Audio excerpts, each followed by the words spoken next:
பிரதேச செயலாளர் பிரிவிற்குட்பட்ட கந்தகெதர கிராமத்தில் அமைந்துள்ள கலாசார மண்டபத்தின் மேல்மாடி கட்டுமான பணிகள் வெற்றிகரமாக நிறைவடைந்து பொதுமக்களின் பயன்பாட்டிற்காக சமீபத்தில் கையளிக்கப்பட்டது. எதிர்காலத்தில் ஏற்படக்கூடிய இயற்கை அனர்த்தங்கள் மற்றும் அவசர நிலைகளின் போது பொதுமக்களின் பாதுகாப்பிற்காகவும் குழந்தைகளின் கல்வி நடவடிக்கைகளுக்காகவும் இந்த கட்டிடம் பயன்படுத்தப்பட உள்ளது.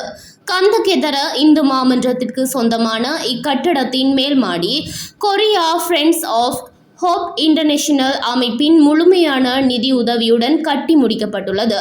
பதுளை மாவட்ட செயலாளர் மற்றும் சொரணாதொட்ட பிரதேச செயலாளர் ஆகியோரின் வேண்டுகோளின் பேரில் KHFI அமைப்பு இந்த நிதி ஒத்துழைப்பை வழங்கியதாக தெரிவிக்கப்படுகின்றது.